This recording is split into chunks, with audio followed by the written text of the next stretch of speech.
Bismillahirrahmanirrahim. Assalamualaikum warahmatullahi wabarakatuh. Selamat pagi. Semoga sehat selalu ya. Alhamdulillah hari ini kita bisa berjumpa kembali dalam pembelajaran Zoom ya. Kenapa hari ini saya menggunakan Zoom tidak seperti biasanya? Karena pada hari ini sebagai persiapan juga untuk pelaksanaan proses ujian akhir sekolah atau penilaian akhir sekolah atau PAS ya.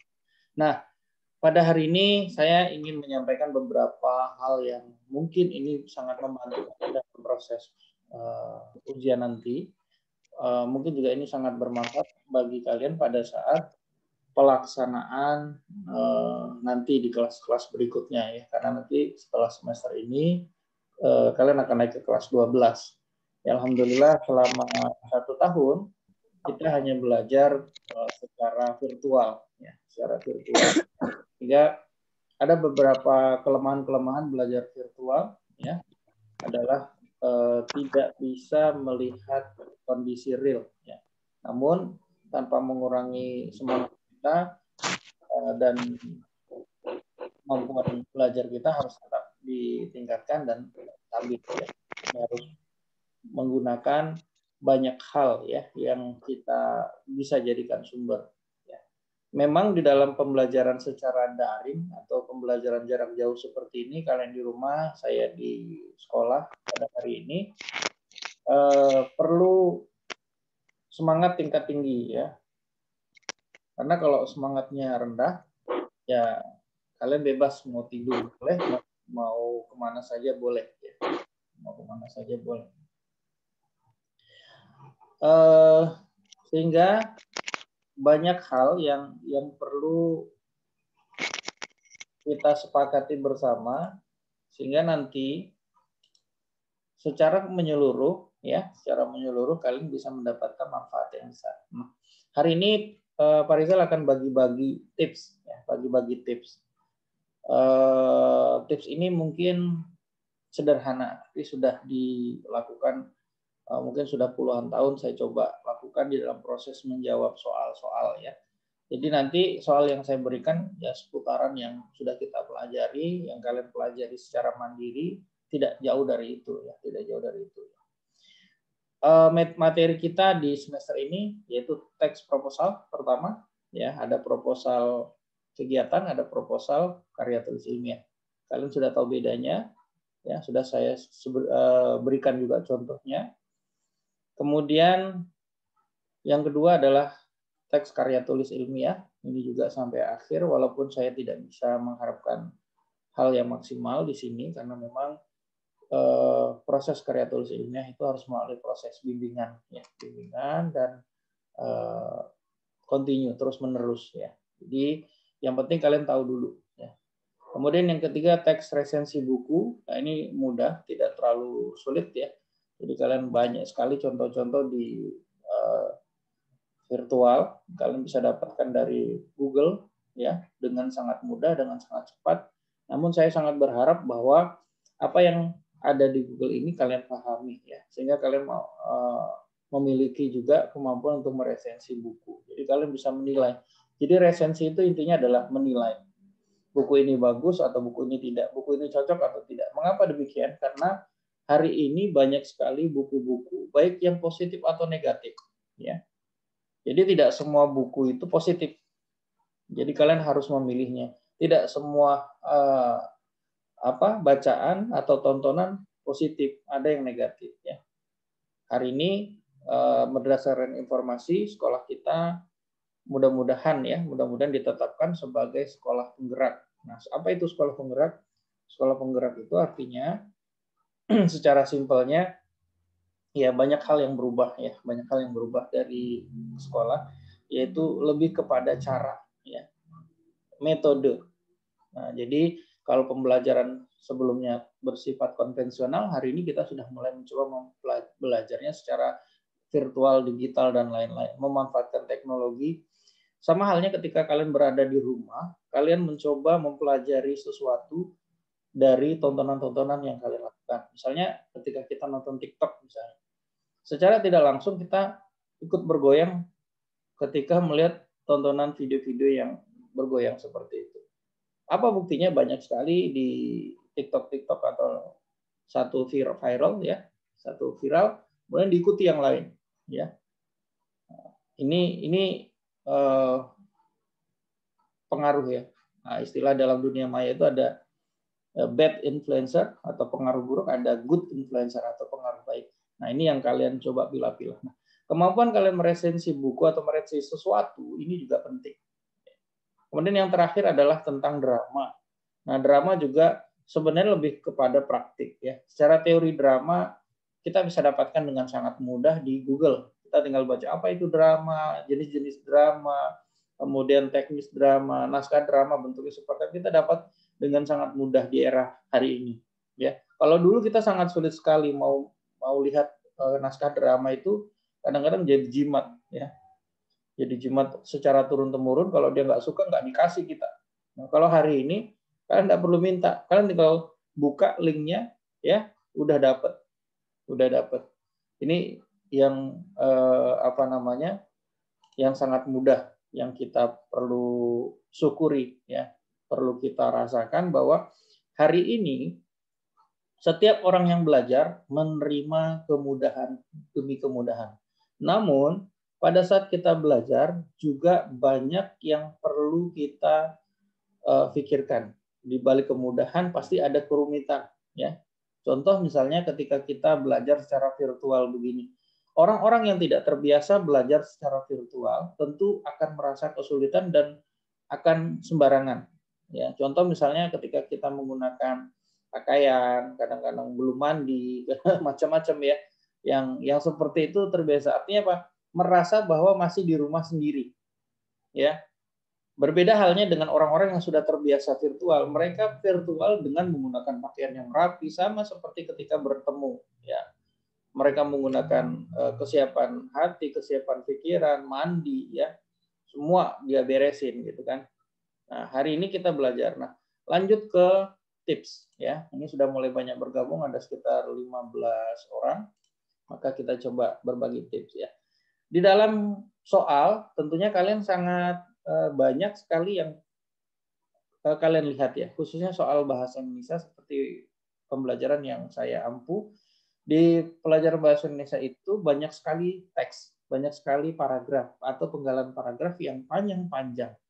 Tentunya di dalam soal bahasa Indonesia banyak sekali kelemahan-kelemahan setiap siswa. Itu yang pertama adalah jenuh.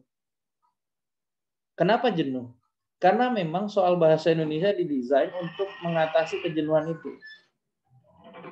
Ketika kalian berada dalam posisi jenuh, maka selesai dunia persilatannya. Oke?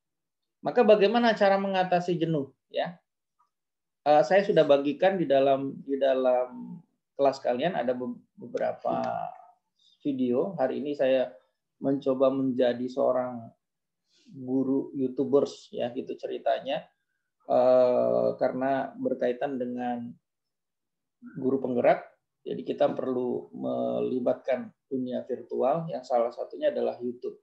Ya. YouTube hari ini sangat fenomena, ya, sangat fenomena. Di sana manfaat banyak sekali yang bisa kita dapatkan. Ya, tontonan kita hari ini bukan tulisan, benar. Tontonan kita hari ini video, betul ya. Kalau kita lihat tulisan bosan, baca lagi, sama aja baca di layar HP itu kurang menyenangkan karena efek radiasi dan lain-lain, mata cepat lelah daripada kita membacanya di buku. Nah, ketika kita membaca di layar handphone kita, maka kejenuhannya makin meningkat daripada kita baca di kertas. Maka banyak pilihannya adalah ke video. Nah, video-video. Maka hari ini juga saya memberikan sebuah video. Mungkin kalian belum sempat menontonnya, nanti bisa disimak ya. Walaupun itu video yang sifatnya sederhana, namun mudah-mudahan itu bisa memberikan efek yang besar bagaimana kalian menjawab soal berbentuk paragraf. Nah, di dalam soal-soal bahasa Indonesia secara umum nih ya, secara umum ini berbagi tips aja. Secara umum soal bahasa Indonesia itu paragrafnya tidak perlu harus dibaca. Ya, ada yang dibaca, ada yang tidak perlu. Ya. Nah, bagaimana kita mengetahui yang harus dibaca dengan yang tidak dibaca ini? Maka kita perlu lihat polanya. Saya selalu bilang bahwa setiap ilmu pengetahuan itu memiliki polanya. Ada bentuknya masing-masing. Nah, maka kalian sebagai pembelajar, sebagai seorang peserta didik harus mempelajari pola dari setiap ilmu pengetahuan yang kalian pelajari. Ada yang harus dihafal, contoh sejarah. Suka nggak suka, mau nggak mau bicara sejarah nggak boleh salah, betul? Maka harus dihafal. Misalnya begini, tanggal lahir Erika atau Yunike atau Bramastagi Andi ya atau Fauzi Aryo itu tidak mungkin mau disalahkan. Saya bilang Aryo tanggal lahirnya adalah 32 Desember. Dia pasti protes, Pak, nggak ada tanggal 32 Desember. Betul ya? Nah, kemudian berbicara tentang agama, religion. Maka agama juga nggak boleh salah, harus dihafal, betul. Sesuai, nggak boleh ada salah-salah. Nah, ada tingkat pemahaman agama yang boleh tidak dihafal, tapi dipraktikkan. Contoh misalnya orang sabar. Orang sabar secara definisi, sabar adalah satu perilaku atau sikap yang dapat menahan diri dari hal-hal atau efek dari luar. Misalnya, contohnya begitu definisinya. Tapi kita nggak mampu bersikap sabar kalau kita tidak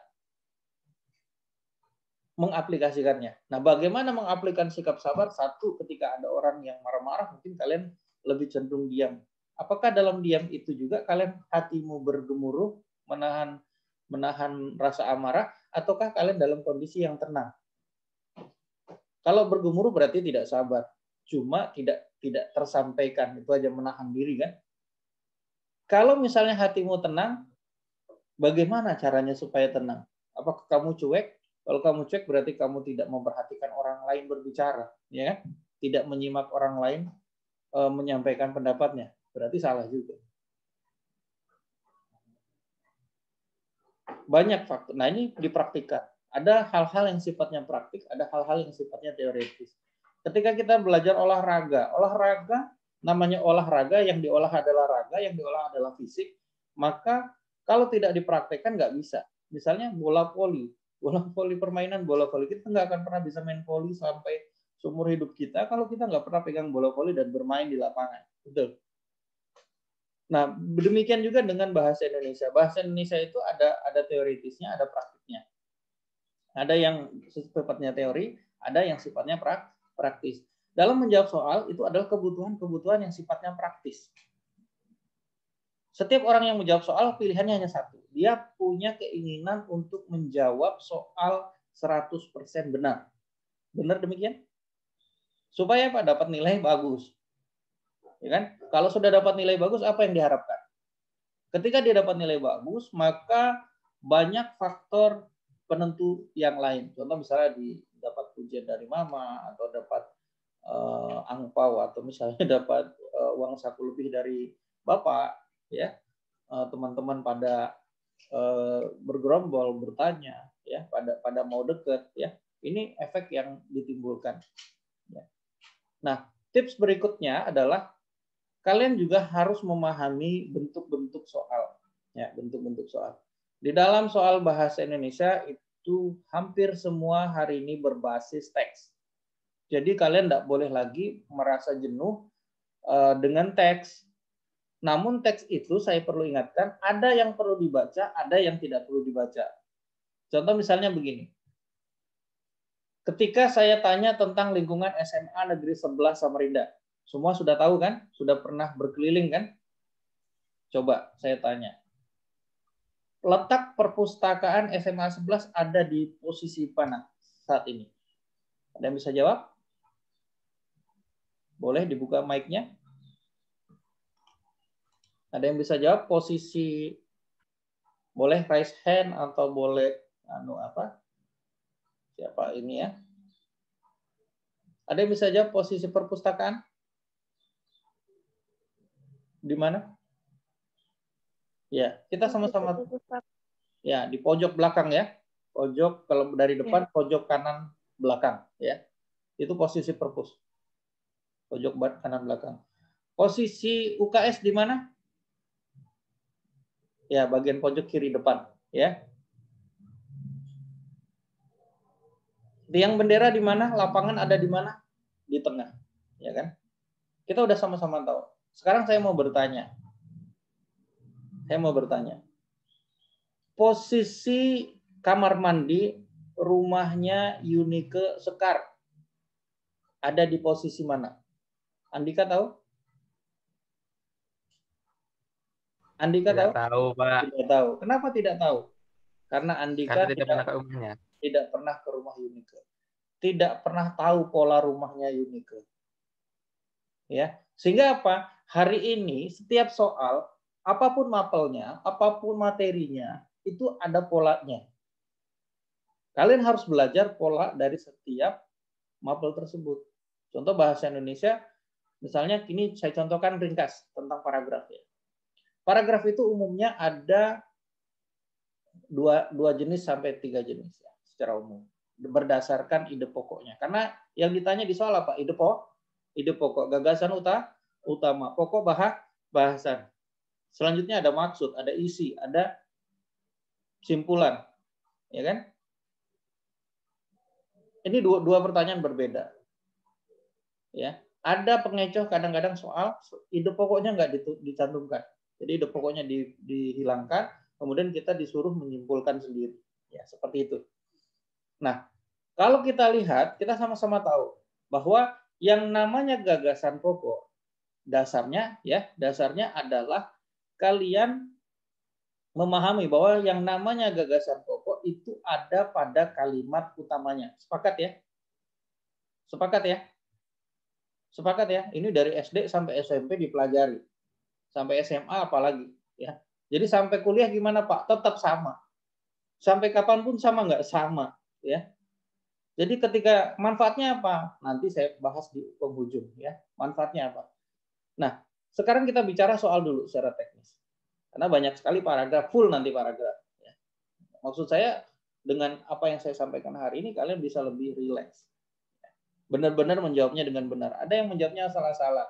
A, B, C, D, terserah dihabisin 5 menit selesai. Nggak dibaca soalnya. Itu salah juga.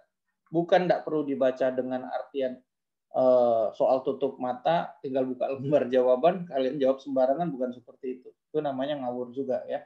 Ya, artinya kalian tetap melihat soal itu secara proporsional. Ya. Nah, ketika kita melihat ada kalimat utama yang ada di awal, betul ya? Polanya gitu ya.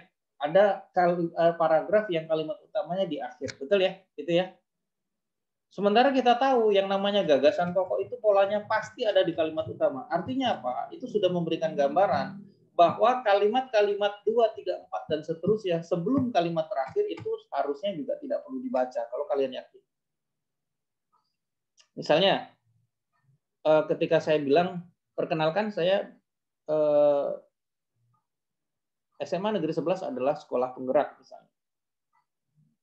Sebagai sekolah penggerak, SMA 11 perlu berbenah dalam memenuhi proses digitalisasi pendidikan. Sekolah penggerak juga mengharuskan setiap guru proaktif untuk membuat desain pembelajaran yang bersifat manual sebelumnya berubah kepada yang bersifat digital.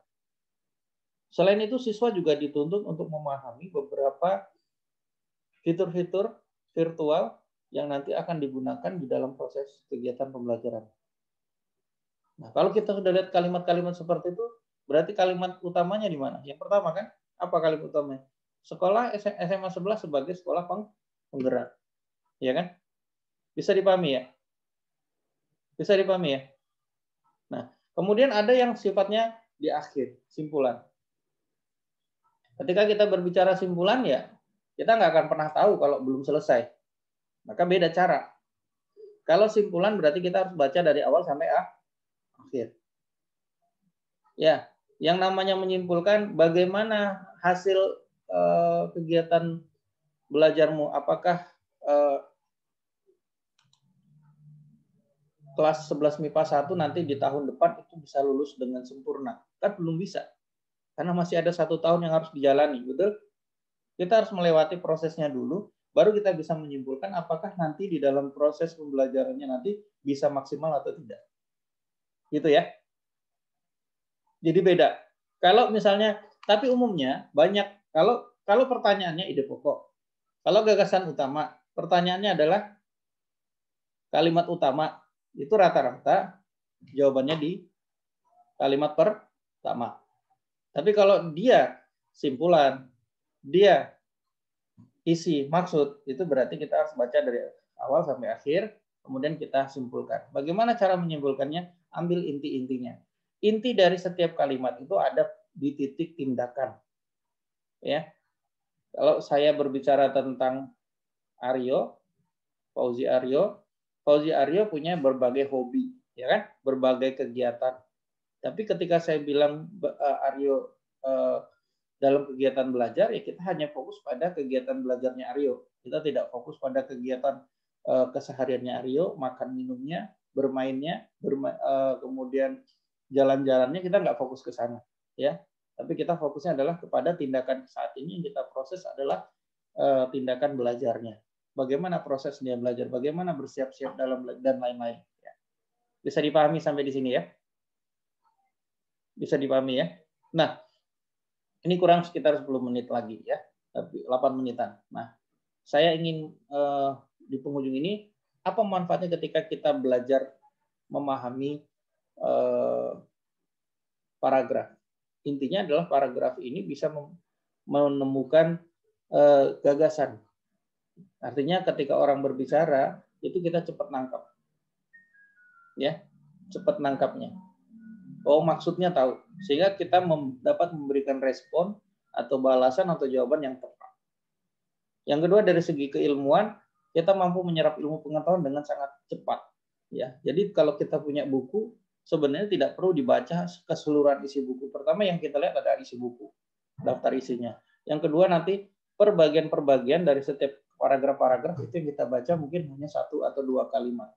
Ya, sehingga kita udah bisa memahami semua. Dan banyak sekali hari ini tips-tips bagaimana membaca cepat. Ya, sehingga kita baca buku juga nggak bosan. Selama ini kita baca buku bosan karena kita bacanya intensif dari huruf pertama sampai huruf terakhir. Tebal banget bukunya, betul? Kalau kalian punya waktu, silakan. Itu sangat membantu dan sangat banyak juga ilmunya. Tapi ketika orang-orang yang sangat sibuk, dan juga dia butuh informasi, butuh pengetahuan baru untuk mempelajari hal-hal tertentu, ya dia perlu mempelajari hal-hal yang apa namanya detail hanya pada bagian-bagian tertentu saja. Ya. Baik, sampai di sini ada yang ingin ditanyakan? Ada waktu kurang lebih 5 menit, saya persilakan. Tidak ada?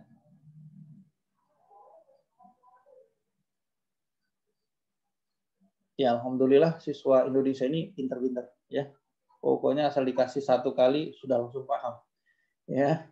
Mudah-mudahan saya doakan mudah-mudahan kalian sehat selalu ya. Mudah-mudahan juga semangat belajarnya makin tinggi ya. Tidak terhindar dari COVID ya. Saya informasikan bahwa COVID itu nggak enak. Sakitnya ya luar biasa. Beda dengan sakit-sakit pada umumnya. Jadi kalian yang belum pernah kena, ini ada alumni COVID ini Andika ya. Nah, itu cuma dia adalah OTG, jadi nggak ada terasa berat. Alhamdulillah karena dia juga vitalitasnya bagus ya. Kalau kena yang orang-orang tua ya biasanya agak sedikit KO ya. Nah, ini perlu semuanya menjaga dirinya, menjaga keluarganya ya, tetap menggunakan perlindungan protokol kesehatan. Baik kalau jalan-jalan keluar ya kita gunakan masker ya. Berbicara dengan orang kita jaga jarak. Ya. Bersentuhan kalaupun harus bersalaman ya sesegera menggunakan hand sanitizer ataupun kita karena kita ini budayanya Indonesia susah ya biasanya salaman terus tiba-tiba enggak disuruh salaman itu rasanya gimana gitu ya. Betul. Ya, tapi ya itu tadi ketika kalian bersalaman kalian sudah siap hand sanitizer di dompet kalian atau di tas kalian sehingga nanti langsung kalian semprot kembali sebelum kalian memegang hidung kalian atau mulut kalian. Kenapa? Karena memang virus itu masuknya lewat mulut dan hidung, saluran pernapasan ya, bukan lewat kulit. Nah, sehingga kalau kalian menjaganya dengan baik insya Allah sehat ya. Insya Allah sehat. Dan juga jangan lupa makan makanan yang cukup ya. Kalau bicara bergizi ini nanti definisinya masing-masing. Bergizi buat Aryo belum tentu bergizi buat Andika, ya. Ada yang menurutnya memakan telur itu sangat bergizi, tapi bagi yang lain, wah kalau bergizi itu harus pakai daging, pakai cumi, pakai kepiting, pakai gurita, ya, pakai kerang, ya. Habis itu kolesterol. Ya, baik. Terima kasih banyak atas kesediaannya mengikuti kegiatan Zoom pada hari ini, dan terima kasih banyak sudah sangat apresiatif walaupun dalam kondisi yang masih belum bisa maksimal. Doakan mudah-mudahan di tahun ajaran baru 2021-2022 kita semua bisa mulai bergerak ke sekolah tatap muka. Walaupun memang sekolah tatap muka nanti juga perlu tantangan dan perlu keseriusan dari semuanya ya untuk menjaga protokol kesehatan. Ya, kita dari sekolah sudah menyiapkan berbagai fasilitas protokol kesehatan. Nanti ada beberapa hal yang juga harus kalian patuhi. Ya, lagi-lagi kesehatan semuanya bukan urusan manusia, tapi kita sebagai manusia itu usaha, ikhtiar. Ya, sukses buat kalian semuanya. Sampai jumpa. Dan nanti ini karena masih ada waktu ya dari jam 8 masih ada waktu sekitar 8:30. Nanti akan saya berikan penugasan melalui Google Classroom ya seperti biasanya. Nah, jadi kalian bisa menyimak di sana, dan bagi kalian yang sempat kalian bisa membantu saya untuk mengembangkan channel YouTube sebagai pendukung dari Sekolah Penggerak. Kalian bisa subscribe bagi yang belum subscribe, dan bagi yang sudah subscribe tapi mundur karena vakum videonya beberapa tahun terakhir karena belum jadi manfaat, hari ini dengan kesungguhan hati saya akan berusaha membagikan konten-konten yang positif terkait dengan pembelajaran khususnya bahasa Indonesia ya. Dan selain konten pembelajaran, proses belajar mengajar, kita juga nanti akan memberikan vlog ya, vlog dunia pendidikan misalnya tentang sekolah atau tentang apa saja yang bisa bermanfaat ya. Nah, konten-konten seperti ini saya juga sangat berharap anak-anak saya di kelas 11 MIPA 1 ini juga sudah mulai memikirkan tentang konten-konten kreator pribadi yang ininya nanti kita nggak tahu hasilnya seperti apa. Jangan berpikir duit dulu kan. Kita berpikirnya menjadi YouTubers ini adalah berbagi manfaat, berbagi pemikiran, berbagi banyak hal, dan kalian tidak perlu harus tampil di panggung, benar ya? Kalian cukup membuat panggung kalian sendiri, nanti suatu masa kalian akan dapat panggung di luar sana ya. Dan hari ini saya juga apa saja terkait dengan hobi, terkait dengan masak-memasak, terkait dengan kuliner, makanan ya. Yang jelas yang kalian senang ya. Kenapa? Kalau kalian senang biasanya menjalaninya enak. Karena membuat sebuah konten itu kadang-kadang ada yang perlu diedit, ada yang tidak perlu diedit ya kan? Ada yang langsung bisa kita upload, ada yang perlu tidak bisa kita upload. Nah, banyak faktor ya. Dan mudah-mudahan juga kalian bisa selalu bersemangat ya. Dan terima kasih banyak sudah mengikuti pembelajaran kurang lebih 1 tahun, dan selamat untuk proses ujian. Kalian jawab saja semampu kalian yang kalian bisa ya. Tidak harus berpikir pada soal penilaian, karena memang dari pemerintah kita, dari Kemdikbud itu sudah menetapkan bahwa nilai bukanlah satu-satu penyebab Anda naik kelas ya. Tapi nilai adalah bagian daripada wujud ekspresimu ya. Kalau naik kelas saja itu insya Allah kalau kalian mengikuti pembelajaran rutin dan lain-lain, mengerjakan tugas, insya Allah nilai juga bagus, naik kelas ya. Itu udah otomatis. Nah, yang nggak naik kelas itu kalau nggak ikut kegiatan sama sekali itu nggak naik kelas. Nah, dan hari ini karena di penghujung, nanti mungkin masih ada minggu depan kalau sempat ya, kita belum tahu apakah